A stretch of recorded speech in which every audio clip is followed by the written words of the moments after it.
5 సంవత్సరాలు వాళ్ళకి అధికారం ఇచ్చినటువంటి పాపానికి 1008 లిఫ్ట్లుంటే 161 లిఫ్ట్లు ఈ రోజు పనిచేస్తున్నాయంటే వాళ్ళు ఎంత పాపం మనకి ఇవాళ శాపంగా మారినటువంటి పరిస్థితి. ఇవాళ మళ్ళీ ఆ లిఫ్ట్లు బాగు చేసుకోవడానికి వాటిని మళ్ళీ రీప్లేస్మెంట్ చేసుకోవడానికి 720 కోట్లు ఈ రోజు అవసరం అవుతుందని అంటే ఎంత భారం పడుతుంది ఇవాళ ఈ ప్రభుత్వానికి. అంటే అది కూడా ఎటువంటి పరిస్థితుల్లో 14,000 కోట్లు అప్పు ఈ రాష్ట్రం నెత్తి మీద పెట్టినటువంటి పరిస్థితుల్లో, 18,000 కోట్లు ఇరిగేషన్ బకాయిలు మా నెత్తి మీద పెట్టినటువంటి పరిస్థితుల్లో కూడా ఇటువంటి నిర్ణయాలు తీసుకుంటున్నాము అని అంటే పనిచేయడానికి గంతులో గొప్ప ఇవాళ పరిపాలన దక్షత ఉన్నటువంటి వ్యక్తి ఈ రోజు ముఖ్యమంత్రిగా చంద్రబాబు నాయుడు గారు ఉండడం, ఆయన అండగా పవన్ కళ్యాణ్ గారు, వీళ్ళిద్దరికీ తోడుగా నరేంద్ర మోడీ గారు ఉండడం వల్ల ఇటువంటి క్లిష్టమైనటువంటి కాలంలో కూడా ఆర్థికమైనటువంటి పరిస్థితి ఇంత దుర్భరంగా ఉన్నటువంటి స్థితిలో కూడా ఇంత కార్యక్రమాలు మన డిపార్ట్మెంట్ తీసుకుంటున్నామనంటే మరి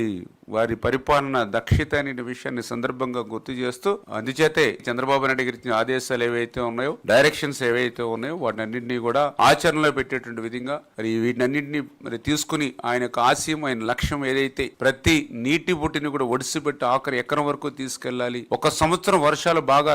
రాకపోయినా కూడా కరువు అనేది రాష్ట్రంలో ఉండకూడదు అనేటువంటి ఆయన ఆలోచన, వాటర్ మేనేజ్మెంట్, వాటర్ సెక్యూరిటీ ఏదైతే ఉందో దానికి అనుగుణంగా పనిచేస్తామని చెప్పి మీ ద్వారా అందరికి కూడా తెలియజేసుకుంటూ ఉన్నాం.